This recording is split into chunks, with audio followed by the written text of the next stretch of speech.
Et bonjour, je suis Mahtab Sanimi, je suis dermatologue, donc je suis professeure de dermatologie à la faculté de médecine de Tours et j'ai fait toutes mes études et mon internat à la faculté de médecine de Tours. Bonjour, je m'appelle Cassandre Potier, je suis interne en dermatologie. Je suis actuellement en 5e semestre d'internat et donc j'ai effectué mon externat à Amiens.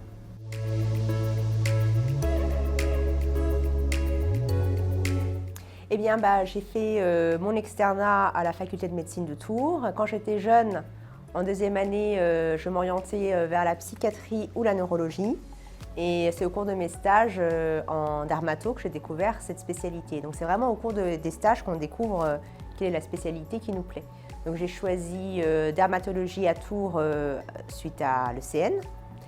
Et j'ai fait mes 4 années de stage d'internat à l'hôpital de Tours, puis un clinica en 4 ans.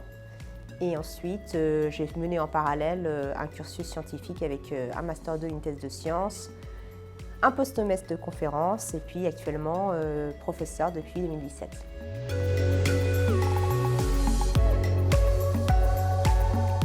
En première année d'internat, on effectue tous un stage de dermatologie et ensuite on effectue un stage libre dans un de ces 3 services, donc parmi rhumatologie, médecine interne et maladies infectieuses. Ensuite, pendant la phase d'approfondissement, on effectue plutôt des stages en dermatologie, mais on peut effectuer 2 autres stages libres. Donc, parmi de nouveau médecine interne, rhumatologie, maladies infectieuses. On peut aussi aller en anatomie et cytologie pathologique, en allergologie ou alors s'orienter plutôt vers un stage de chirurgie, notamment chirurgie plastique, chirurgie maxillofaciale ou ORL. Et en phase de consolidation, c'est 1 an de dermatologie, en sachant qu'on peut aussi effectuer un stage en général dans un cabinet libéral.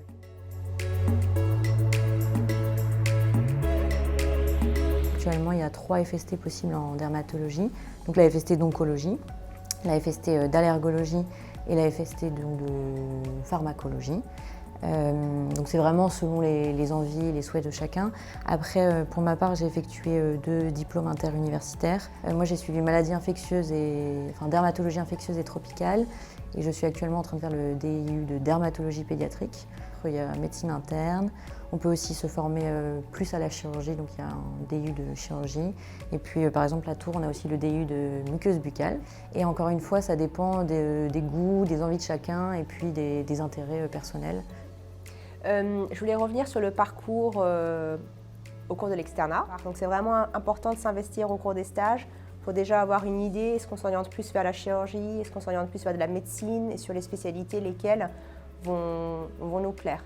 Et clairement, moi je me suis rendu compte au cours de mon externat que je n'étais pas faite pour la chirurgie, ce qui est vraiment incroyable en dermatologie et ça on s'en rend compte au cours des stages.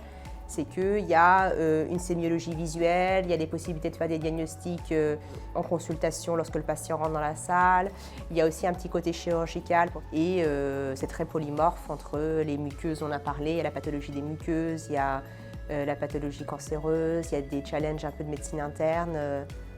Et ce qui est très agréable aussi, c'est que c'est très clinique et que je trouve qu'on n'a pas beaucoup besoin d'examens complémentaires, même si les biopsies, on fait pas mal de biopsies et que les anatomopathologistes sont des bons alliés, on va dire. Donc c'est une spé où on est essentiellement en dermato, mais comme l'a dit Cassandre, il est tout à fait possible de faire, et ce que j'avais fait par exemple, un stage hors filière en chirurgie pour se former à la chirurgie.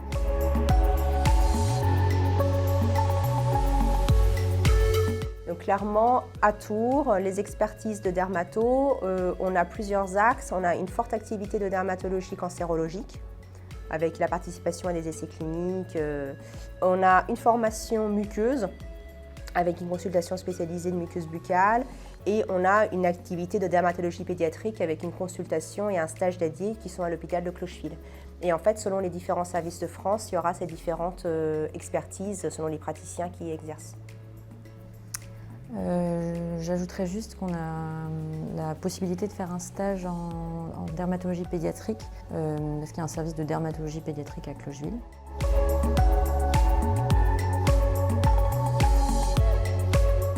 La dermatologie est une spécialité riche, est une spécialité essentiellement clinique, c'est une spécialité qui est également technique, c'est une spécialité qui est très intellectuelle, c'est une spécialité qui est belle visuellement Et c'est une spécialité qui peut convenir à peu près à toute personnalité, qu'elle soit interventionnelle, qu'elle puisse exercer en ville ou à l'hôpital. Donc c'est une spécialité qui n'enferme pas.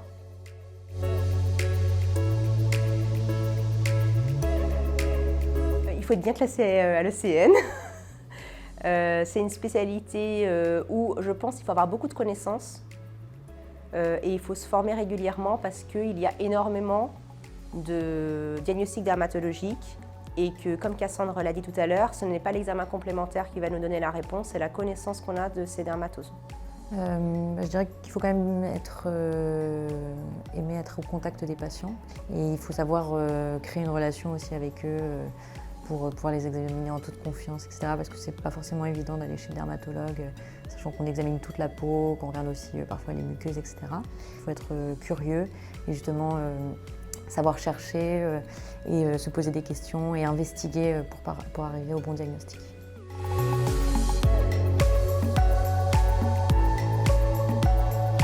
C'est une question qui est intéressante parce que selon le lieu où on exerce et selon les spécificités qu'on a, un dermatologue peut avoir une patientèle complètement différente. C'est-à-dire que nous, en milieu hospitalier, les dermatoses qu'on voit sont souvent des dermatoses, on va dire, potentiellement graves. Donc on a une grosse activité à l'hôpital de cancérologie cutanée. On suit des patients qui ont des pathologies inflammatoires, mais souvent des psoriasis sévères ou des dermatites atopiques sévères qui vont avoir un traitement général. Finalement, à l'hôpital, on suit ce type de pathologie. Alors, il y a une activité d'hospitalisation également. On va suivre plutôt une population gériatrique avec des plaies chroniques. Donc ça, c'est le type de patient qu'on voit à l'hôpital. Et c'est différent de l'activité de ville, où on peut très bien avoir des consultations d'urgence et voir ce type de patient, mais on peut également avoir une activité programmée plus de première ligne avec des dermatoses fréquentes, bénignes, comme la gestion de l'acné, comme la gestion des verrues, voire de l'activité esthétique, ce qui est un choix tout à fait possible en ville avec certains dermatologues qui ne font que de l'esthétique. C'est une possibilité et puis c'est une demande de la population.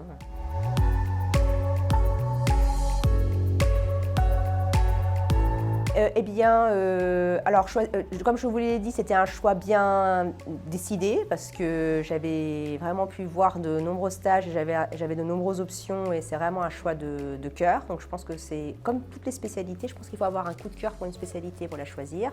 Pour moi, c'est un petit peu pareil. En fait, je suis passée en tant qu'externe en dermatologie, alors que ce n'était pas une spécialité qui m'intéressait particulièrement de base, on va dire. Et quand je suis passée en stage, en fait, j'ai vraiment eu aussi un coup de cœur. Et je me suis rendu compte que c'était très varié, très clinique, et c'est ce qui m'a vraiment donné envie de faire dermatologie. Et honnêtement, j'ai pas de regret.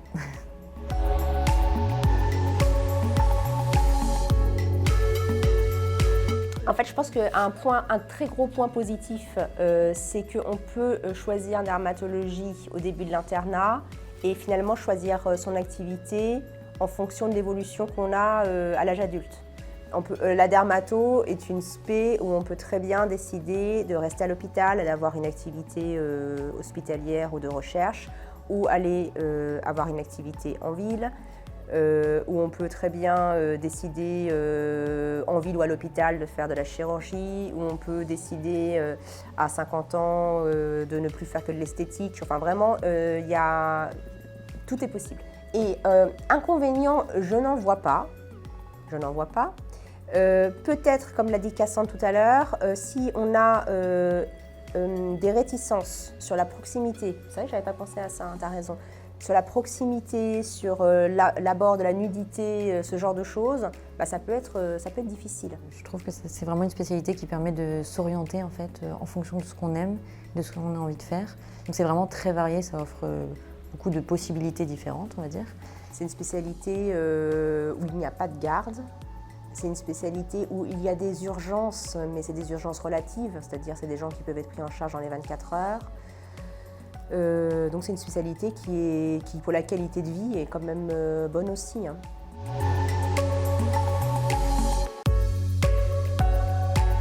Je pense que c'est encore une fois pas dépendant de la spécialité, mais ça va dépendre des villes.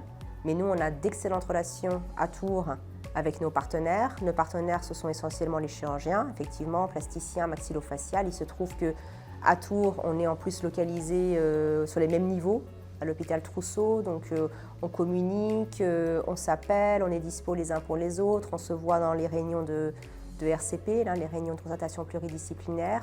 Nos partenaires privilégiés, ce sont également les anapathes, parce que notre principal examen complémentaire est la biopsie de peau. On a besoin des anapathes, ils ont besoin de nous, donc on se voit aussi régulièrement pour discuter des dossiers. Et nos autres partenaires, donc c'est pas vraiment les autres disciplines, mais j'avais envie de dire, on a de très bonnes relations aussi avec les dermatologues de ville, qui nous adressent les patients, à qui on réadresse les patients pour le suivi, et avec qui on a également des réunions régulières.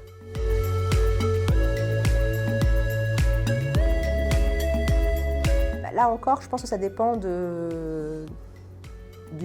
mode d'exercice. C'est-à-dire qu'un patient qui a un cancer cutané, c'est un suivi à vie. Mais à l'hôpital, où on a une activité, on va dire, de deuxième ou de troisième ligne, on va peut-être faire ce suivi au cours des premières années, et quand les choses vont bien, on va retransmettre aux collègues de ville. Je ne sais pas comment répondre à cette question, en fait. Elle est bizarre, cette question.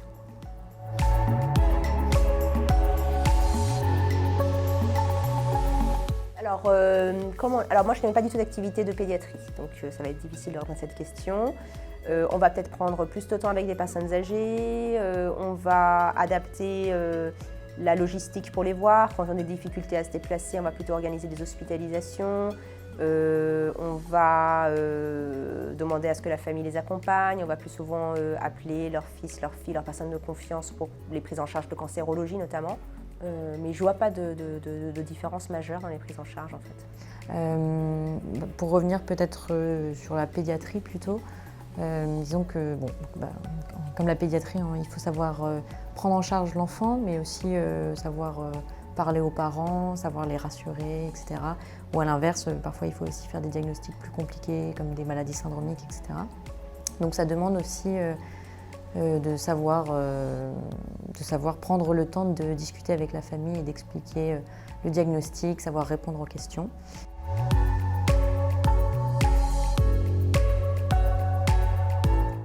Je dirais qu'il y a vraiment une différence entre l'activité hospitalière et libérale dans ce sens. Pour ma part, j'ai uniquement effectué des stages hospitaliers jusqu'à présent. Donc c'est vrai que les patients qu'on voit en consultation, c'est rarement pour des motifs esthétiques. Ça peut arriver qu'on voit des patients par exemple pour des cicatrices kéloïdes gênantes, ou quelqu'un on peut leur proposer par exemple des injections de corticoïdes, etc. Actuellement, l'activité hospitalière elle est quand même plutôt orientée sur pathologie oncologique, inflammatoire, et tout ce qui est esthétique, c'est plutôt effectivement de la dermatologie de ville. On en fait peu à l'hôpital. Oui, je suis d'accord. On n'a pas d'activité en fait esthétique pure à l'hôpital. Il y a des CHU qui en font, c'est un choix. C'est très bien d'ailleurs. Hein. Mais c'est vrai que ça fait partie de la discipline. Les internes ont une formation obligatoire. Il y a 8 demi-journées de formation obligatoire à l'esthétique pendant leur internat. Après, c'est vraiment le choix de chacun, une fois installé en libéral, d'en faire ou pas. La plupart des dermatologues en font, ne serait-ce que parce que c'est une demande de la patientèle, donc c'est difficile de ne pas le faire. Et en fait, l'esthétique à Tours est aussi assez bien organisée parce qu'il y a des plateformes communes de laser sur lesquelles ils font des locations. Donc ça fait partie de la discipline, c'est possible d'en faire.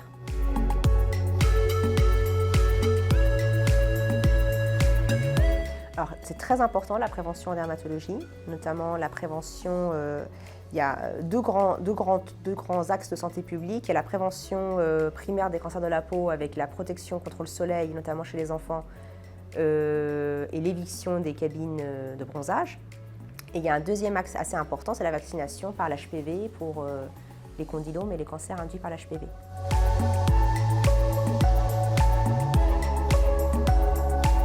Les gestes en dermatologie, là encore, ça va être très variable selon ce qu'on veut faire. Donc la base, c'est-à-dire ce qu'on ne peut pas ne pas faire en tant que dermatologue, c'est la biopsie de peau, qui est un geste très simple. Donc c'est un geste très simple, et puis l'utilisation de l'azote liquide, la cryothérapie. Donc un geste diagnostique, un geste thérapeutique. Donc ensuite, on peut avoir une activité extrêmement interventionnelle avec des chirurgies complexes sur le visage, des activités de reconstruction de greffe de lambeaux, et une panoplie incroyable de gestes, d'utilisation de laser, d'utilisation d'injections, tout est possible. Beaucoup de biopsies cutanées, pour être très honnête. Après, en tant qu'interne, on apprend aussi à faire des exérèses des lésions, par exemple mélanocytaires. Donc on apprend à faire ce qu'on appelle des exérèses en fuseau, qui sont des petits gestes chirurgicaux. Après, c'est vraiment très variable. On peut se former vraiment en chirurgie et faire même des greffes, des lambeaux. J'ai aussi fait un petit peu rarement, mais de l'esthétique pour les injections notamment, parce que j'en parlais plutôt de corticoïdes dans les cicatrices kéloïdes. Alors on a dans le service en ce moment, on a une bonne dynamique dans le service parce qu'on a des assistants, des chefs de clinique qui ont fait le DIU de dermatologie chirurgicale et qui ont fait des stages interchus dans des centres qui ne font que de la dermatologie chirurgicale et qui vont transmettre ça aux plus jeunes. Et on a vraiment une génération là qui est plutôt à l'aise en chirurgie dermatologique. Et ce que je voulais dire aussi, c'est que la plupart des dermatolibéraux ont quand même une certaine autonomie en dermatologie chirurgicale, c'est-à-dire enlèvent la plupart eux-mêmes les cancers de peau, même si bien sûr les chirurgies complexes sont ensuite envoyées aux chirurgiens plasticiens et aux maxillofaciaux.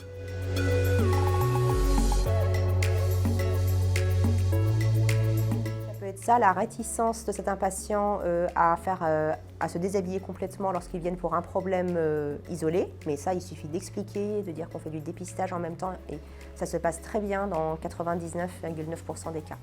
Premier point. Et peut-être deuxième point, on en parlait un peu tout à l'heure, avoir un patient qui vient avec une demande esthétique alors qu'on n'en fait pas. Et puis dans ces cas-là, il faut simplement expliquer qu'on n'en fait pas et donner des coordonnées de confrères qui le font, tout simplement.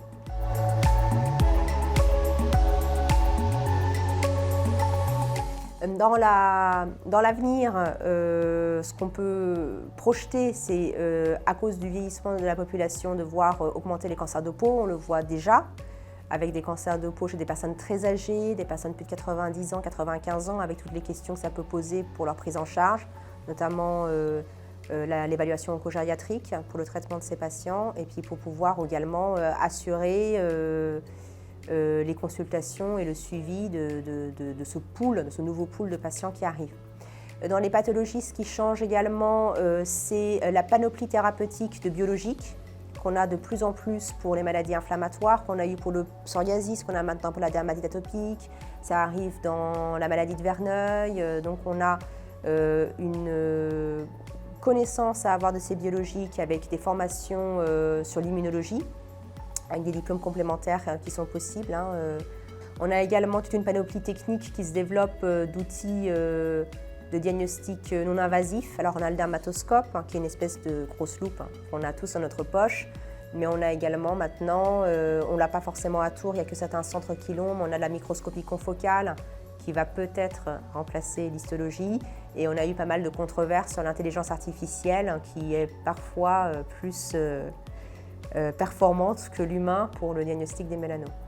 La recherche en dermatologie elle est très active actuellement sur les axes qu'on a déjà évoqués, sur la cancérologie, notamment les réponses immunitaires face au cancer, et puis sur l'axe des maladies inflammatoires. Donc c'est vraiment l'immunologie qui est au centre de la recherche en dermatologie actuellement, et il y a des équipes de recherche extrêmement pointues en France et à l'international sur ces thématiques. Les dermatologues sont souvent pionniers d'ailleurs dans les travaux sur ces domaines.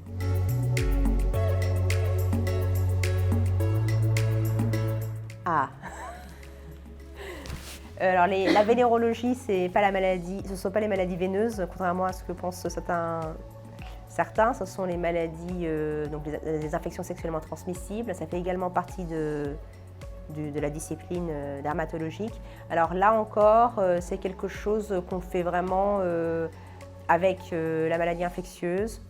Et je dirais quand même, il faut être honnête, que c'est de plus en plus fait par les médecins de maladies infectieuses, enfin en tout cas à Tours, et après ça dépend des centres en fait, ça dépend des centres en France.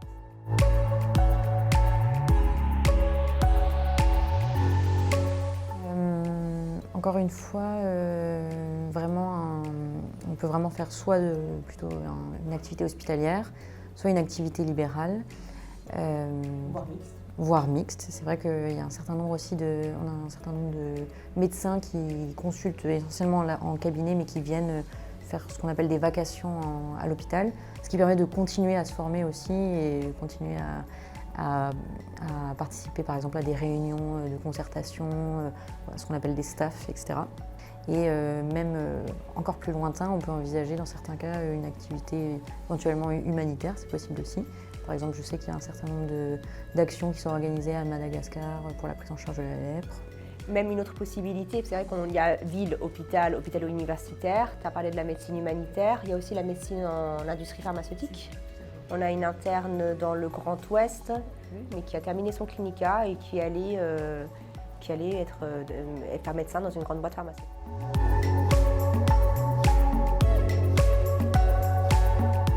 Non, parce que ça dépend à quel moment de ma vie. Peut-être que c'est pas l'image que j'avais quand j'étais enfant, mais à partir du moment où on est passé d'un service en stage, en externat, c'est tout à fait ce que j'imaginais la discipline. Alors avec le biais où nous sommes restés à l'hôpital.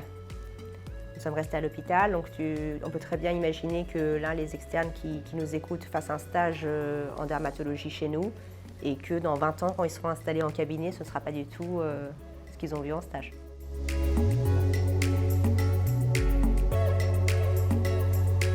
La dermatologie peut être exercée à l'hôpital dans un exercice public strict, pur, isolé. On peut avoir une activité hospitalo-universitaire avec une activité d'enseignement et de recherche. La majorité des dermatologues s'installent en libéral, complet ou partiel, avec possibilité d'une activité mixte à l'hôpital.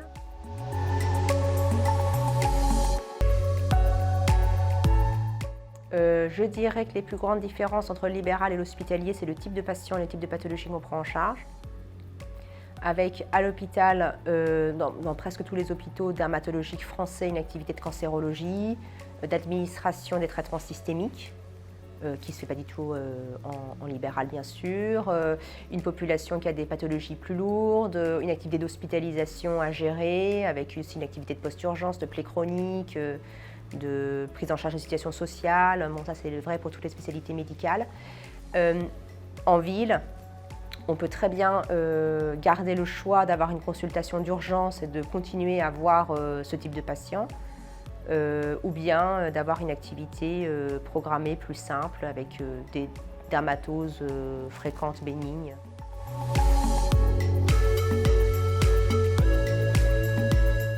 Alors là encore, il y a forcément un biais selon la personne que vous interrogez. Moi, j'ai une activité hospitalo-universitaire, donc c'est forcément un peu toute ma vie. Je ne fais que ça. On peut très bien décider d'avoir une activité à 80% sur un poste de praticien hospitalier, donc d'avoir un jour où on ne travaille pas, où on s'occupe de soi, de sa famille. On peut très bien avoir une activité en ville et décider de travailler moins, avoir une activité en ville et ne travailler que quelques jours par semaine. Donc là, ça dépendra de chacun. Donc ce qui est bien en dermatologie, c'est qu'on peut avoir le choix.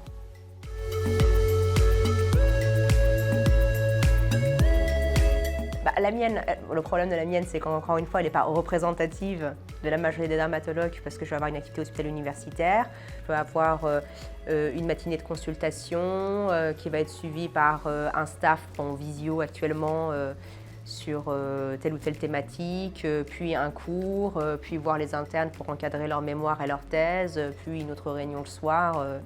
Donc le dermatologue en ville va commencer sa consultation dans son cabinet, va peut-être se mettre un créneau d'1 heure ou de 2 heures de consultation d'urgence ou de chirurgie ou de plateforme laser, et puis va se laisser un peu de temps pour faire son administratif, sa compta en fin de journée, puis rentrer à la maison.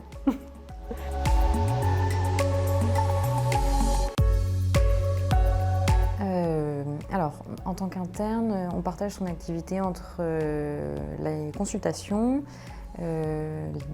les avis téléphoniques ou par télémédecine. L'hôpital de jour qui consiste plutôt à prendre en charge les patients qui viennent pour des immunothérapies dans le cadre des suivis des mélanomes ou alors pour les pathologies on va dire complexes qui requièrent des examens. Et puis aussi le service d'hospitalisation continue qui est quand même aussi une part importante de l'activité hospitalière, il faut être honnête. Donc la journée débute à 8h30. En fonction, voilà, on a ces différentes activités. Parfois, on peut être amené à faire par exemple l'hôpital de jour le matin et puis voir les patients en consultation. On interagit aussi beaucoup avec nos seniors pour les avis, etc., pour discuter des dossiers avec eux.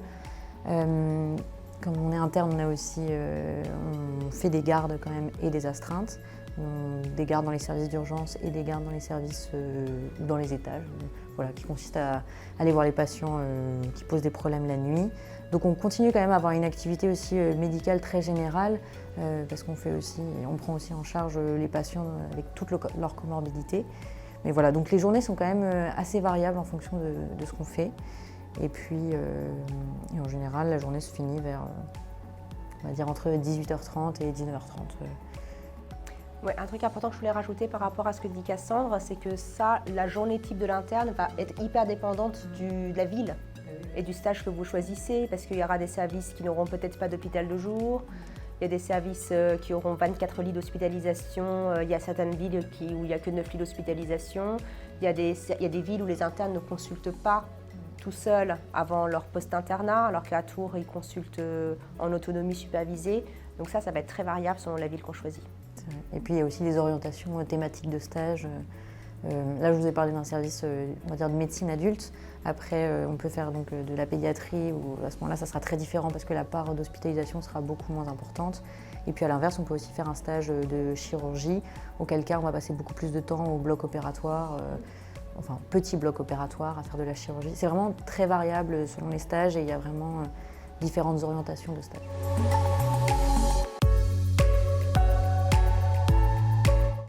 Mais carrément, ouais. Tu veux répondre à ça? Moi, j'ai l'impression qu'on nous prend souvent un peu pour des esthéticiens quand même, il faut dire ce qui est. Et c'est quand même très infondé au final, parce qu'on ne fait pas beaucoup des... Enfin, pour ma part, pendant mon internat, j'ai fait très peu d'esthétique. Et en fait, on a souvent tendance à penser que le dermatologue est un peu superficiel, on va dire, alors qu'au final, c'est très complexe. Ça nécessite des connaissances en infectiologie, en médecine interne, en oncologie, en allergologie. Il faut aussi être pratique. Je pense que ça, on ne se rend pas forcément compte de l'aspect pratique et technique et de la part de la chirurgie dans la spécialité.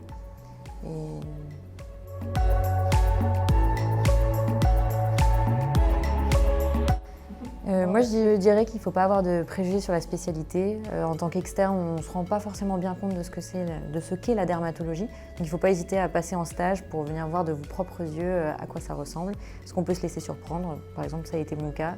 À la base, je suis arrivée en médecine, je voulais être neurologue et je suis devenue dermatologue. Et je suis très contente.